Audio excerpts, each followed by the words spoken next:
Welcome to my channel. आज हम देखेंगे एपिसोड 2। उम्मीद है कि आपको यह एपिसोड पसंद आएगा। अगर आपको वीडियो पसंद आए तो इसे लाइक और शेयर करें और चैनल को सब्सक्राइब जरूर करें। पिछले एपिसोड की मीटिंग के बाद हम यूही को देखते हैं जो कि चुनैयू के केबिन में उसके हाथों पर पट्टी बांध रही होती है। बातों बातों में पता चलता है कि यूही जुनहाओ की मंगेतर भी है। ये दोनों बातें कर ही रहे होते हैं कि तभी झांग बिना दस्तक दिए अंदर आ जाता है और कल के हादसे को लेकर चुनैयू से आगे की योजना पूछता है। लेकिन इसके उलट जुनहाओ उससे उसके प्रोजेक्ट के बारे में बात करने लगता है और कहता है कि उसमें अभी तक कोई प्रगति क्यों नहीं हुई, तुम्हें उस पर ध्यान देना चाहिए। और जहाँ तक कल की घटना की बात है उसे मैं खुद संभाल लूंगा।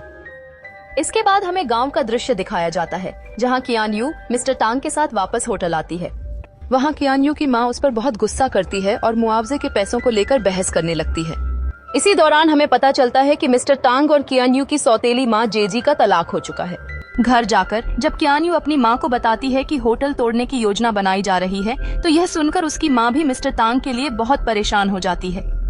अगले दिन जब कियानयू लिन्यू की दुकान पर पानी देने जाती है तो वह देखती है कि कोई पियानो बजा रहा है। वह संगीत सुनने लगती है क्योंकि यह व्यक्ति बहुत ही खूबसूरती से पियानो बजा रहा था और वह कोई और नहीं बल्कि ताईचू था। कियानयू को लगता है कि ताईचू इस पियानो को खरीदने आया है तो वह कहती है, आप इस पियानो को मत खरीदिए, यह मेरी माँ की आखिरी निशानी है।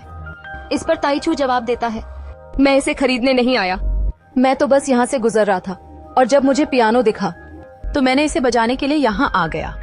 इसी दौरान जुनहाओ और उसके पिता की बातचीत से हमें पता चलता है कि उसके पिता उसके लिए काफी चिंतित रहते हैं। साथ ही वे उसे मिस्टर जांग से सावधान रहने की सलाह भी देते हैं क्योंकि वह बहुत चालाक इंसान है। इतने में शू जी भी वहाँ आ जाता है तो सभी लोग डिनर टेबल पर साथ में खाना शुरू करते हैं। वहीं जुनहाओ के मम्मी पापा यूही को कंपनी में कोई अच्छी पोस्ट देने की बात करते हैं, लेकिन यूही इससे मना कर देती है और कहती है कि वह जो भी हासिल करना चाहती है अपनी काबिलियत से करेगी और प्रमोशन भी अपनी मेहनत से ही लेगी। इस पर सब लोग उसकी बात मान जाते हैं। फिर माँ कहती है कि अगले महीने मैंने और तुम्हारे पापा ने तुम्हारी और जुनहाओ की सगाई पक्की कर दी है। यह सुनकर यूही कहती है कि वह अभी शादी नहीं करना चाहती और यह कहकर वहाँ से चली जाती है। अब जब यूही अकेली बालकनी में खड़ी होती है तभी शूजी वहाँ आकर उसे टॉफी देता है और उसका मन हल्का करने की कोशिश करता है। इसी दौरान हमें पता चलता है कि ये तीनों बचपन से जब वे 6 साल के थे एक साथ रह रहे हैं। शूजी बताता है कि जुनहाओ एक बहुत सीधा साधा इंसान है और वह तुम्हारी बात नहीं समझेगा। वह अपने काम को लेकर बहुत गंभीर रहता है। तुम उसे अपनी भावनाएं व्यक्त करने का थोड़ा समय दो और उसे समझने का मौका दो।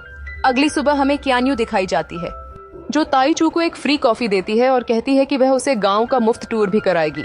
ताईचू उसके काफी जोर देने पर इसके लिए मान जाता है। अब हमें मिस्टर टांग का सीन दिखाया जाता है जहां उनसे मिलने के लिए मिस्टर शू और यूही आए होते हैं। वे मिस्टर टांग को 2 मिलियन का मुआवजा ऑफर करते हैं ताकि होटल के ध्वस्त होने के बाद वह अपनी जिंदगी अच्छे से बिता सके। लेकिन टांग इसके लिए बिल्कुल भी तैयार नहीं होता क्योंकि यह होटल उसकी संपत्ति है और वह इसे किसी भी हालत में खोना नहीं चाहता। इन सब बातों को टांग के कर्मचारी पीछे से सुन रहे होते हैं। वे सोचते हैं कि 2 मिलियन युआन बहुत सारे पैसे होते हैं जिससे वे अपनी जिंदगी अच्छे से बिता सकते हैं। इसलिए वे टांग को यह मुआवजा स्वीकार करने के लिए मनाने लगते हैं और कहते हैं कि इससे तुम एक नया घर खरीद सकते हो और अपनी जिंदगी की एक नई शुरुआत कर सकते हो। टांग इस बारे में सोचने के लिए 1 हफ्ते का समय मांगता है जिसे शू मान जाता है और वहाँ से चला जाता है। उनके जाने के बाद टांग के कर्मचारी उसके पास आकर उसे मुआवजा स्वीकार करने के लिए कहते हैं, लेकिन मिस्टर टांग उन्हें वहाँ से भगा देते हैं। अब सीन चुनैयू पर आता है जो यूही को प्रपोज करने के लिए एक अंगूठी खरीद रहा होता है। वहाँ एक दुकानदार उसे बताती है कि अगर उसका प्यार सच्चा होगा तो यह अंगूठी उसके पार्टनर को पूरी तरह फिट आएगी। इस बात से प्रभावित होकर जुनहाओ वह अंगूठी खरीद लेता है। इसके बाद सीन फिर से यूनिवर्स सुपर पर आता है, लेकिन तभी वहाँ पर जुनहाओ भी आ जाता है। जब यूनिवर्स उससे पूछता है कि तुम यहाँ क्या कर रहे हो तो जुनहाओ जवाब देता है कि वह यहाँ डेट के लिए आया है। यह सुनकर चुनैयू कहता है कि वह अपनी पूरी कोशिश करेगा और फिर दोनों को अकेला छोड़कर वहाँ से चला जाता है। अब जब दोनों बीच पर घूम रहे होते हैं तभी चुनैयू को वहाँ एक हॉट एयर बैलून दिखता है, इसलिए वह उसके मालिक के पास जाकर उसे राइड करने की बात करता है। चुनैयू राइड लेने के लिए उसके मालिक के पास जाता है। मालिक और कोई नहीं बल्कि चैनल होती है जो पेमेंट लेने के बावजूद भी उसे इंतजार करने के लिए कहती है क्योंकि वह एक बार में 4 कस्टमर्स लेती है। लेकिन चुनैयू खुद ही 4 कस्टमर्स की पेमेंट कर देता है। दूसरी तरफ हमें जेनव अपने गांव को एक्सप्लोर करती हुई दिखती है और पुरानी कहानियां शेयर करती है। वह जेनयू से पूछती है कि सुविधा स्टोर कहाँ है क्योंकि उसे प्यास लगी है। जेनयू कहती है कि स्टोर की जरूरत नहीं क्योंकि वह खुद यहाँ है। फिर वह चाय को अपने हाथों से बनी हुई फ्लावर टी देती है। उधर चुनैयू और यूं ही एक साथ हॉट एयर बैलून राइड कर रहे होते हैं। चुनैयू यूं ही से वादा करता है कि वह हर वह चीज करेगा जो उसे खुश करे। यह सुनकर यूं ही बहुत खुश हो जाती है। वह स्वीकार करता है कि वह काम में इतना व्यस्त रहता है कि उसके साथ समय नहीं बिता पाता, लेकिन अगर यूं ही कभी कुछ शेयर करेगी तो वह उसे अच्छे से समझ पाएगा। फिर चुनैयू एक रिंग निकालता है और यूं ही को शादी के लिए प्रपोज करता है। वह बताता है कि अगर उसका प्यार सच्चा है तो ये रिंग उसे परफेक्ट फिट आएगी। जैसे ही वह रिंग उसके हाथ में पहनाने लगता है, बैलून की रस्सी ढीली हो जाती है और रिंग चुनैयू के हाथों से निकलकर सीधे पानी में गिर जाती है। धीरे धीरे उनका बैलून भी बीच की तरफ गिरने लगता है। जब शाही इसे दूर से देखता है तो वह तुरंत जेएनयू को कॉल करके बताता है कि 2 कस्टमर्स हॉट एयर बैलून से गिर रहे हैं। यह सुनते ही जेएनयू जो निकलने वाला होता है फटाफट बीच की तरफ दौड़ जाता है। इस बीच वह देचो से कहता है कि वह बोतल उसके घर पर डिलीवर कर दे, लेकिन चुनैयू और यूं ही सुरक्षित जमीन पर उतर जाते हैं। यूं ही कहती है कि उनकी डेट काफी एडवेंचरस और रोमांटिक रही, जो उसे बहुत पसंद आई। वह चुनैयू को गले लगाती है और कहती है कि जब बैलून गिर रहा था तब वह उसके साथ बहुत सुरक्षित महसूस कर रही थी। फिर वह उसका शादी का प्रस्ताव स्वीकार कर लेती है। चुनैयू खुश होता है, लेकिन रिंग खो जाने से थोड़ा उदास भी हो जाता है। यूं ही उसे तसल्ली देती है कि चाहे रिंग खो गई हो, लेकिन चुनैयू हमेशा उसके दिल में रहेगा, जैसे एक रिंग हमेशा उंगली पर होती है।